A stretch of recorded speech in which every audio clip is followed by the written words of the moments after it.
अभी 27वीं तरमीम की स्याही भी खुश्क नहीं हुई कि 28वीं तरमीम की तैयारी शुरू हो गई है। ज़राए का ये कहना है कि जिस तरह 27वीं तरमीम में NFC का मामला रखकर पीपल्स पार्टी के लिए फेस सेविंग की सूरत रखी गई थी, असल काम तो आईनी अदालत का क्याम और आर्टिकल 243 में तरमीम वगैरह थे। पीपल्स पार्टी को NFC में छेड़छाड़ ना करने पर लुडियाँ डालने का खुद मार्जिन दिया गया था और इस खादम ने अर्ज भी कर दिया था कि ये सिर्फ पीपल्स पार्टी और ये इनको एक मौका दिया जा रहा है जानबूझ के। अब बिल्कुल उसी तर्ज पर 28वीं तरमीम भी लाई जाएगी जिसमें असल काम NFC अवार्ड में तब्दीली है। अलबत्ता स्क्रिप्ट राइटर्स ने एक बार फिर पीपल्स पार्टी के लिए कुछ फेस सेविंग रखी है।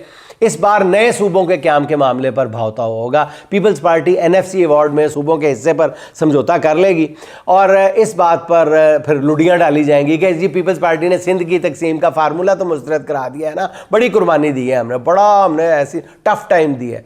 और फिर पीपल्स पार्टी खुशी खुशी 28वीं तरमीम के लिए वोट भी दे देगी। मारूफ सहाफ़ी मोहम्मद मालिक साहब के मुताबिक पीपल्स पार्टी को पैगाम पहुंचाया गया है कि पहली बार आपकी फेस सेविंग भी हो गई थी, लेकिन अगर आपने इस बार 28वीं तरमीम के वक्त कोई चूंचना की, कोई रखना डाला तो बदमज़गी हो जानी, ये फिर ना कहना। जिन साहब ने पैगाम दिया उनसे किसी ने आगे से बात की तो वो थोड़े सख्त लहजे में बात हो रही थी। उनको ये भी बता दिया गया कि जहाँ तक सदर के इस्तिस्ना का ताल्लुक़ है तो ये ज़हन च रखना कि इस्तिस्ना के चक्कर से ना मारे जाना। उनको बताया गया कि ये मत समझिएगा कि उनके साथ और लोगों को भी इस्तिस्ना मिला हुआ है। और ये भी बता दिया गया कि अगर सदर का इस्तिस्ना अदालत में चैलेंज हो गया तो फैसला आपके खिलाफ भी आ सकता है, बल्कि आपके खिलाफ ही आएगा।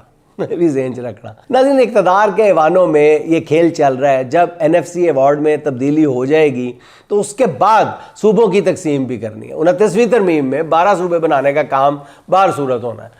कुछ नए सूबों के चीफ एग्जेक्टिव्स को तो अभी से कहते हैं जी ग्रीन सिग्नल भी दे दिया गया है, जो निजी महफिलों में अपनी काबीना भी डिस्कस करने लगे हैं। तेरा लुटिया शहर बंबोर नहीं ससिए बेखबर है।